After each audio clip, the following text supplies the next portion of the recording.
Hello students, तो कैसे हैं आप सभी। जैसा कि आप टाइटल और थंबनेल देखकर समझ गए होंगे, आज का अपडेट सोल के फर्स्ट सेमेस्टर के बीए पॉलिटिकल ऑनर्स के ऊपर होने वाला है। आज हम आपको जितने भी आपको सब्जेक्ट्स अलॉट किए गए हैं सोल के द्वारा, उसके बारे में आपको गाइड करने वाले हैं कि कौन सा सब्जेक्ट कैसा रहने वाला है। और साथ ही में इसके जो आपका स्टडी मटेरियल आपको डाउनलोड करना होगा ऑनलाइन मोड पे, वो आपको हिंदी मीडियम या इंग्लिश मीडियम में कौन सा प्रोवाइड होगा और कौन सा नहीं होगा, क्योंकि काफ़ी सब्जेक्ट्स ऐसे होंगे जिनके हिंदी मीडियम में आपको स्टडी मटेरियल देखने को नहीं मिलेंगे। तो वो सारी चीज़ें आपको बताई जाएगी, तो उसके लिए वीडियो को एंड तक जरूर देखना है। उससे पहले अगर आपने अभी तक सब्सक्राइब नहीं किया तो प्लीज़ सब्सक्राइब करते हुए और वीडियो को लाइक करते हुए जरूर जाएगा। डिस्क्रिप्शन में आपको टेलीग्राम का लिंक मिलेगा, उससे भी जाकर ज्वाइन कर लीजिएगा। चलिए आगे बढ़ते हैं। देख सकते हैं जो हमने पिछली बार बनाया था बीकॉम प्रोग्राम का बनाया था, उस पर हमने कहा था नेक्स्ट जो ज़्यादा कमेंट होंगे उसके ऊपर बनाया जाएगा। तो पॉलिटिकल ऑनर्स के ऊपर बहुत ज़्यादा कमेंट्स आए, आप देख ही पा रहे होंगे। पॉलिटिकल साइंस ऑनर्स, इस वजह से इस बार पॉलिटिकल साइंस ऑनर्स पे वीडियो बन रही है। तो आपको करना है, अगर आपको भी अपने सब्जेक्ट्स कोर्स का चाहिए तो आपको भी कमेंट में लिख देना है। जिसके ज़्यादा कमेंट होंगे रेशियो में, उसकी अगली वीडियो बना दी जाएगी। तो चले आगे बढ़ते हैं। सबसे पहले आपके मेन सब्जेक्ट्स के बात कर लेते हैं जो कि आपके फिक्स रहने वाले हैं। मतलब जिसने भी बीए पॉलिटिकल साइंस ऑनर्स में एडमिशन लिया है, उसको ये 3 सब्जेक्ट तो पढ़ना ही पढ़ना है। आप इसमें कोई भी चेंजेस या एडिट नहीं कर सकते।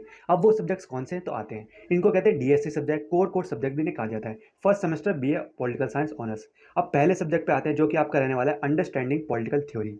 ये देखिए, ये सब्जेक्ट है, ये सारा थ्योरी का सब्जेक्ट है, ये बात आपको पता ही होगी। इसमें वही काम है रटने वाला, वो सारी चीज़ें तो आप पढ़ेंगे तभी आपको पता चलेगा। बाकी कैसे डाउनलोड करना है वो भी हम आगे बताएंगे। सेकंड आपका सब्जेक्ट रहने वाला है ideas and institution in Indian political thoughts. ये आपका सब्जेक्ट रहने वाला है। तो जो भी बी एस आए होंगे, बी ए मतलब सॉरी आर्ट्स के स्टूडेंट्स होंगे, तो उनको ज़्यादा प्रॉब्लम नहीं होगी अपने बी ए पॉलिटिकल साइंस होना है, क्योंकि वो पॉलिटिकल पहले से पढ़ के आ चुके हैं। फिर आते हैं आपका लास्ट सब्जेक्ट जो कि आपका मेन सब्जेक्ट जो 3 थे उसमें रहने वाला है collision and nationalism in India. ये इजी सब्जेक्ट रहने वाला है इन तीनों के मुकाबले में। तो ये आपके 3 सब्जेक्ट फिक्स है जो आपको पढ़ने हैं और सभी स्टूडेंट्स को पढ़ने हैं जिन्होंने बी ए पॉलिटिकल साइंस ऑनर्स में एडमिशन लिया है। अब आते हैं आखिर के जो 4 सब्जेक्ट है जिनमें आपको चॉइस मिली होगी और जो कि सबके खासकर डिफरेंट होंगे। तो चलिए उन सब्जेक्ट्स पे चलते हैं और उनके हिंदी मीडियम या इंग्लिश मीडियम में स्टडी मटेरियल अवेलेबल है या नहीं वो भी देखते हैं। देखिए, मैंने स्टडी मटेरियल डाउनलोड करना तो आपको पहले से ही बता रखा है, फिर मैं आपको दोबारा दिखा देता हूँ। सोल की ऑफिशियल वेबसाइट पे आ जाना है और यहाँ पे आपको कंटिन्यू टू वेबसाइट कर देना है। जैसे आप करेंगे, आपके सामने दिखेगा न्यू यूजी पीजी प्रोग्राम, इसमें आपको यूजी स्टडी मटेरियल पे क्लिक कर देना है और यहाँ पे आप देख सकते हैं बीए पॉलिटिकल साइंस और सेमेस्टर 1, इसके ऊपर आपको क्लिक कर देना है। अब यहाँ पे आपको जितने भी बाकी के जो 4 सब्जेक्ट है जिनमें आपको चॉइस मिलेगी वो दिखा देगा। अब आते हैं एईसी के ऊपर सब्जेक्ट जो कि आपका एबिलिटी एनहांसमेंट कोर्स रहने वाला है। सबसे ईजी सब्जेक्ट होता है और जहाँ तक है सभी के पास सेम रहेगा, एनवायरमेंटल साइंस। ईवीएस सबसे ईजीएस्ट सब्जेक्ट माना जाता है। ये इंग्लिश मीडियम और हिंदी मीडियम दोनों में अवेलेबल है सोल की वेबसाइट पे। तो जो स्टूडेंट जिस साइड जाना चाहता है वो उस साइड जा सकता है, हिंदी मीडियम में इंग्लिश मीडियम में। आपने कोई भी मीडियम सेलेक्ट किया अपने कोर्स का भरते टाइम, उससे कोई फर्क नहीं पड़ता, आप किसी में भी एग्जाम दे सकते हैं। पंजाबी बहुत मुश्किल होगा, किसी ने पंजाबी ली होगी, इस वजह से मैं कह रहा हूँ सबका ईवीएस ही होगा। अब आते अगले सब्जेक्ट के ऊपर। 4 सब्जेक्ट हो चुके हैं, मैं 5वें की बात करूँ। जीई यानी जनरल इलेक्टिव। इसमें आप देख सकते हैं इतनी सारी चॉइसेस है। मैं बताता हूँ स्टूडेंट ने कौन सा लिया होगा ज़्यादातर, जैसा कि मेरा मानना है। Commerce business organization easy subject है। इकोनॉमिक्स प्रिंसिपल ऑफ माइक्रोनॉमिक्स पहले का पढ़ा रखा है तो आपके ईजी रहने वाला है। इंग्लिश जनरल फिक्शन ये भी अच्छा सब्जेक्ट है। History Delhi through the ages, ये सबसे बढ़िया सब्जेक्ट है जी में। दिल्ली थ्रू द एजिस जिसने लिया है तो अच्छी बात है, इसमें आपको इंपॉर्टेंट क्वेश्चंस और बहुत भी इसका जो मटेरियल है वो प्रोवाइड मिल जाएगा आपको ऑनलाइन। इंग्लिश और हिंदी दोनों मीडियम में रहने वाले हैं, बाकी ऊपर वाले ओनली इंग्लिश मीडियम में।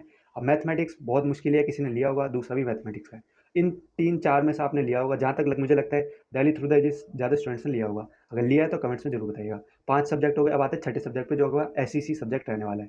इसमें आपको 3 चॉइसेस दी गई है, commerce फाइंस for everyone, English communication in everyday life, Hindi रंगमंच। इन 3 में से आपको 2 तो पढ़ने ही है। मतलब 2 अब कैसे पढ़ने हैं, एक फर्स्ट सेमेस्टर में होगा, एक सेकंड सेमेस्टर में होगा। आप कोई सा भी लीजिए, इस बार फाइंस लेंगे तो अगली बार आपको कम्युनिकेशन पढ़ना पड़ेगा।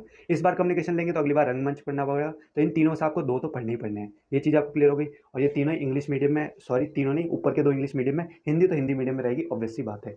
अब आता है आपके लास्ट सब्जेक्ट पे जो कि आपका बीएससी रहने वाला है, वैल्यू एडिट कोर्स। इसमें आपको 3 चॉइसेस दी गई है, English reading English fiction in English, second भारतीय भक्ति परंपरा एंड मानव मूल्य, और लास्ट संस्कृत योग दर्शन एवं करयोग। अब देखिए, संस्कृत लिखा हुआ है तो ये मत समझिएगा कि संस्कृत का सब्जेक्ट है। ये आपका हिंदी और इंग्लिश दोनों में मीडियम में रहने वाला है, तो उसकी आपको दिक्कत नहीं लेनी है। अब आप जब कोई स्टडी मटेरियल प्रोवाइड किया जाएगा तो उस टाइम देख लीजिएगा, आपको ध्यान रखना है जब भी बुक्स लेने जाएं, चेक कर लीजिएगा कि आपको हिंदी मीडियम में मिल रहा है इंग्लिश मीडियम में। ऊपर लिखा होगा, एक बार अंदर से खोल के भी देख लीजिएगा, ताकि बाद में कोई कन्फ्यूजन ना हो। तो यही सारी चीज़ें थी बीए पॉलिटिकल साइंस ऑनर्स की, जो मुझे आपको क्लियर करनी थी। अगर कोई डाउट हो तो आप कमेंट्स में बता सकते हैं, और अगला किसका बनाना है वो भी बता दीजिएगा। चलिए वीडियो को ही खत्म करते हैं।